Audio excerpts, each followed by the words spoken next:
Olá! Hoje a gente vai mergulhar em uns trechos de um livro que, olha, me deixou pensando pra caramba. É O Importante é o que Interessa, do El Silva. Um título ótimo já de cara. Sim, e ele aborda a mentalidade empreendedora de um jeito, assim, bem particular, sabe? Ele mistura neurociência, a importância do que você come e até umas ideias que beiram o misticismo sobre o poder da mente. Uhum. Então, a nossa missão aqui é tentar desvendar a lógica dele. Ele basicamente propõe que para ter sucesso você precisa, sei lá, hackear seu próprio corpo e mente. Desde a química do cérebro Uhum. até a energia que você projeta no mundo. Exato. Então, vamos lá. Será que a chave para o sucesso é uma combinação de dieta, disciplina mental e um pouco de lei da atração? Pois é. E o que eu acho fascinante na abordagem do El Silva é que ele constrói esse argumento como se fosse uma casa. Uma casa, como assim? Primeiro ele assenta a fundação, sabe? Que é a nossa biologia, a bioquímica que acontece aqui dentro. Ok, a base. Isso. Depois ele sobe as paredes, que é o controle da nossa mente, a gestão das emoções, do medo, e só então, lá em cima, ele coloca o telhado, que são essas ideias mais abstratas sobre foco, energia do pensamento. Entendi. Então, o nosso trabalho aqui é juntar essas peças e ver que quebra-cabeça o autor está montando, né? E se ele se encaixa no final. Ótima analogia. Então vamos começar pela fundação, a conexão corpo e mente. A primeira ideia que o autor joga na mesa, e que já quebra uma crença comum, é: o comportamento não vem só do cérebro. Ele dá o exemplo da serotonina, o famoso neurotransmissor do bem-estar. A gente sempre associa felicidade à cabeça, né? Mas o livro aponta que a maior parte da nossa serotonina é produzida no intestino. E isso muda o jogo, né?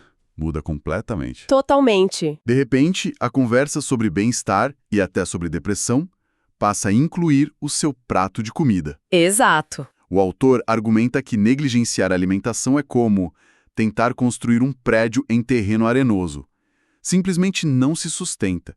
Ele faz um contraste muito bom entre prazer e felicidade. Sim, e o que me pegou nessa parte foi a conexão que ele faz com a publicidade. Ah, essa parte é ótima. Ele diz que quando a gente vê um comercial de hambúrguer com aquele queijo derretendo ou um refrigerante trincando de gelado, aquilo ativa nossos neurônios de espelho. Sim, aquelas células que nos fazem sentir o que a gente vê. Isso, a gente começa a salivar. É quase um sequestro neuroquímico. É um sequestro que busca uma recompensa bem específica, a endorfina. É o prazer do aqui e agora. Instantâneo. É gostoso, é imediato, mas passa rápido. O que o autor defende é a busca pela serotonina, que é um bem-estar mais estável, mais duradouro. E isso vem de hábitos, né? Exercício, sono e, claro, comida de verdade. Certo. Mas bem-estar e prazer não geram ação por si sós. Para isso, o autor aponta para outras duas químicas, a adrenalina, que é a ignição, e a dopamina, que é o combustível que nos mantém na estrada. E aqui está o ponto que talvez a maioria das pessoas entenda errado. A dopamina não é o prazer da conquista, mas a expectativa do prazer. É a motivação da busca. Exato. O livro argumenta que o verdadeiro motor do empreendedor não é a comemoração da meta batida, que é a endorfina, mas sim a dopamina de já estar planejando a próxima. Esse é apaixonar pela escalada, né? Não só pela vista do topo. Isso, perfeito. E entender essa diferença é crucial. A busca constante por novos desafios, por um propósito, é o que mantém a mente engajada. O autor usa um exemplo extremo para ilustrar isso. O das pessoas ricas. Esse mesmo. Pessoas muito ricas que, depois de conquistarem tudo, entram em depressão profunda. Algumas até cometem suicídio. É pesado. A lógica dele é que, sem um novo porquê, a produção de dopamina cessa. Não tem mais expectativa. Acabou a busca. Ele até sugere que a filantropia se torna uma nova fonte de dopamina para muitos deles. Mas, sei lá, isso não é uma visão meio cínica da generosidade? É uma provocação, sem dúvida. Reduzir um ato de altruísmo a uma busca por um estímulo químico? Eu não acho que ele queira anular o mérito da generosidade, mas sim oferecer uma lente bioquímica para a gente entender o que motiva a ação humana contínua. É uma forma de dizer que nosso cérebro é programado para resolver problemas. Faz sentido. Quando os problemas acabam, ele precisa de novos. Seja construir um negócio ou tentar resolver a fome no mundo. O propósito é o que gera a química da motivação. Entendi. E ele conta uma história pessoal que é uma metáfora perfeita para isso. A briga diária dele com a esteira. Ah, eu adorei essa parte. Ele descreve os primeiros minutos como uma tortura. O cérebro dele começa a negociar. Já tá bom por hoje, vamos só caminhar. Você nem tá tão acima do peso. Uma voz interna sabotadora total. Total. Mas ele força a barra, ele ignora esses impulsos. E o que acontece? O corpo entende o recado, libera adrenalina e depois serotonina. O cansaço vira energia e ele acaba correndo muito mais do que planejava. Sim. E essa luta na esteira é um microcosmo de qualquer grande projeto. É a superação da resistência inicial. E essa ideia de uma batalha interna nos leva direto para a segunda camada da casa que o autor constrói. Como dominar os sistemas da nossa mente, especialmente o medo. Aqui ele se apoia bastante nas ideias do Daniel Kahneman, né? O sistema 1 e o sistema 2. Exatamente. O sistema 1 é o nosso piloto automático, rápido, intuitivo, emocional. Ele funciona com base em padrões e, economiza energia. Certo. O sistema 2 é o piloto manual, lento, analítico, deliberado, e gasta muita energia. O autor explica que o medo nasce no sistema 1, mais especificamente no sistema límbico, a parte mais primitiva do nosso cérebro. Aquela projetada para nos manter vivos diante de um tigre e dentes de sabre. Exato. A função dele é simples: detectar uma ameaça e nos paralisar ou nos fazer fugir. O problema é que hoje o tigre pode ser uma planilha de Excel ou uma plateia esperando uma apresentação, né? Pois é, o sistema é o mesmo, a reação é a mesma, e o grande conflito para o empreendedor é que o sistema 1, programado para economizar energia e evitar riscos, vai sempre lutar contra as ideias disruptivas que o sistema 2 tenta analisar. A inovação mora nesse campo de batalha interno. Perfeito. A voz que diz, isso é arriscado demais, ou ninguém nunca fez isso antes, é o sistema 1 tentando te manter na zona de conforto. Lembrei de uma história que ele conta no livro que ilustra isso de forma brilhante. A da colega de faculdade? Essa mesma, de Cabo Verde. Ela falava português do Brasil com uma fluidez impressionante, sem sotaque nenhum. Mas no dia da apresentação do TCC, com estresse no máximo, o cérebro dela entrou em modo de segurança. O sotaque de crioulo, a língua materna dela, voltou com toda a força. Foi uma reação automática. O sistema 1 assumiu o controle. É incrível pensar nisso. Eu mesma, quando fico nervosa, começo a usar umas gírias antigas que nem sabia que ainda lembrava. É o cérebro voltando para o modo de fábrica. É um exemplo perfeito de como, sob pressão, o sistema automático se sobrepõe ao deliberado.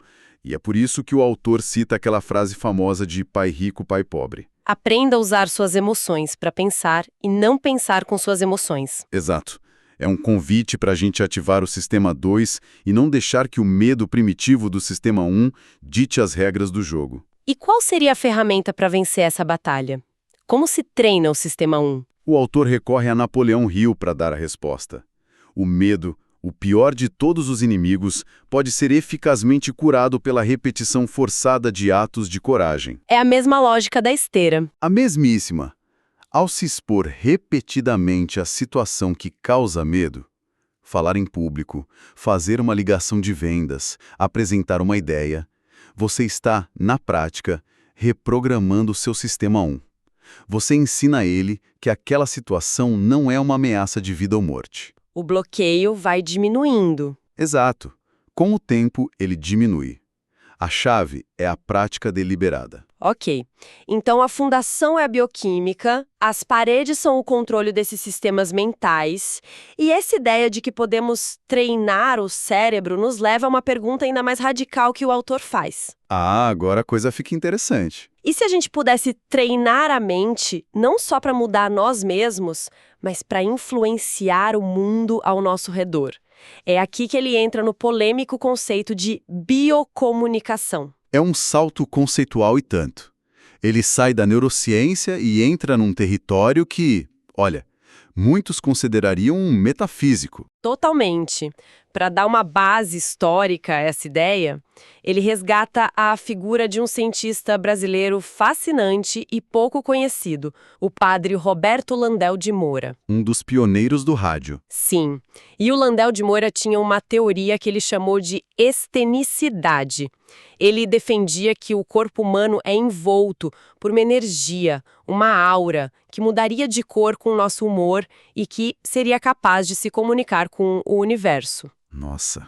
Ele chegou a dizer que fenômenos como a telepatia usavam esse campo de energia como meio de transmissão. Uma ideia que, na época, lhe rendeu até uma excomunhão, segundo o livro. Ele estava muito à frente do seu tempo. Ou talvez num caminho completamente diferente da ciência tradicional, né? Exato. Pois é. Mas espera aí, essa parte da biocomunicação pode soar um pouco esotérica para quem tem um perfil mais analítico. O autor oferece alguma ponte entre isso e a neurociência que ele abordou antes, ou ele realmente pede um salto de fé aqui? Essa é a questão central. Ele não tenta provar cientificamente o mecanismo da lei da atração, pelo contrário. Não. Ele assume que é um campo onde a fé precede o entendimento. Ele até cita Wallace D. Wallace, autor de A Ciência de Ficar Rico, que basicamente diz: não se pergunte por que isso funciona, apenas aceite e haja de acordo. Uau! A ponte que ele constrói não é científica, é pragmática. Ele argumenta que o poder do foco e da crença, independentemente do mecanismo, gera resultados. Ponto. Entendi. Ele está menos preocupado com o como funciona e mais com o que acontece se você pratica. E ele dá exemplos para tentar tornar isso mais concreto, né? Sim, ele usa histórias para ilustrar. Uma delas é de um artista plástico que queria um relacionamento sério, mas só pintava quadros de mulheres sozinhas ou de costas para ele. Nossa, que simbólico. Pois é. Aí um amigo sugeriu que ele pintasse o que desejava. Ele pintou um quadro de um casal feliz e pouco tempo depois encontrou a parceira. Interessante. Outro exemplo é de um homem que achou uma pedra na rua, decidiu que era a sua pedra da sorte e passou a ter sucesso nos negócios. A moral da história não é que a pedra ou o quadro são mágicos. Mas que eles serviram como âncoras. Exatamente. Âncoras para a crença e o foco da pessoa. O poder estava na mente, não no objeto. Então, o que ele chama de biocomunicação seria, na prática, a disciplina de focar a mente de forma tão intensa no objetivo que suas ações, sua percepção e talvez, segundo ele, até as vibrações que você emite se alinham para tornar aquilo realidade. É o controle mental levado ao extremo. Uau! E depois de nos levar a esse campo mais abstrato do foco, o autor nos traz de volta para uma aplicação muito prática disso tudo, que é o último pilar, o papel da curiosidade focada no dia a dia de um negócio. Ah, essa parte é ótima. Ele vira o ditado "a curiosidade matou o gato de cabeça para baixo". Totalmente. Para o empreendedor, a curiosidade é o que o mantém vivo, mas ele coloca um asterisco importante aí. Não é qualquer curiosidade. Essa é a nuance crucial.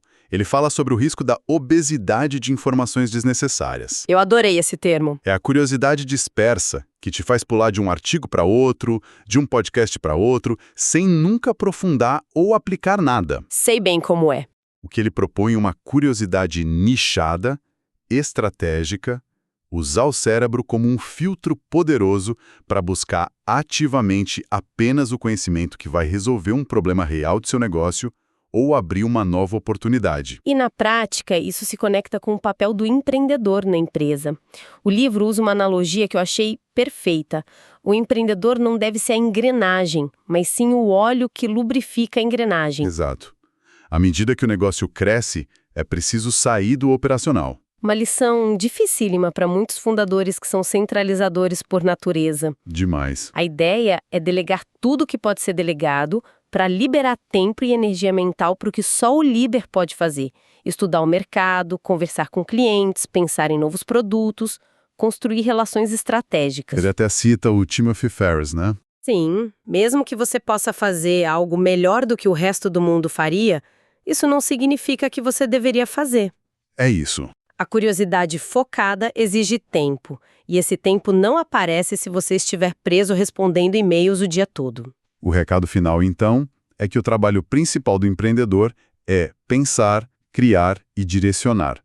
E a curiosidade focada é a ferramenta para fazer isso bem. Sim. Você precisa conhecer cada canto do seu negócio, para não ser refém de ninguém, mas sua energia deve estar na vanguarda, olhando para o futuro, não na sala de máquinas, apertando parafusos. Perfeito. Então, depois de toda essa análise, como a gente conecta tudo isso? Qual é o grande modelo que o autor está propondo? Olha, se a gente juntar todas as peças, o modelo do autor é quase como uma pirâmide do sucesso empreendedor. Uma pirâmide. A base, o alicerce de tudo, é a sua biologia. Sem cuidar da química do seu cérebro com dieta e exercício, focando em gerar dopamina e serotonina, nada mais se sustenta. Ok, a base biológica. O meio da pirâmide é o controle mental. A habilidade de entender seus sistemas internos e dominar o medo através da prática, da repetição. Certo. E o topo da pirâmide é a direção da sua energia.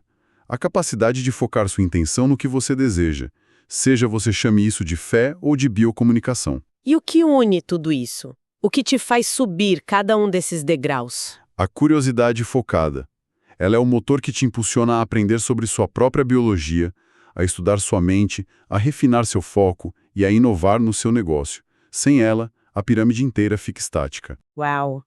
Então, depois de explorar essas ideias, fica uma provocação. O livro de Well Silva apresenta a mente como um instrumento que opera em múltiplos níveis, do bioquímico, que é concreto, ao energético, que é abstrato.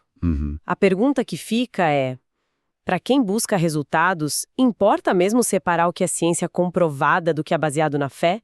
Ou será que o verdadeiro poder, a verdadeira mágica, está simplesmente no ato de alinhar corpo, mente e propósito de forma tão intensa que o universo, ou talvez apenas o nosso próprio cérebro, não tem outra escolha a não ser conspirar a nosso favor?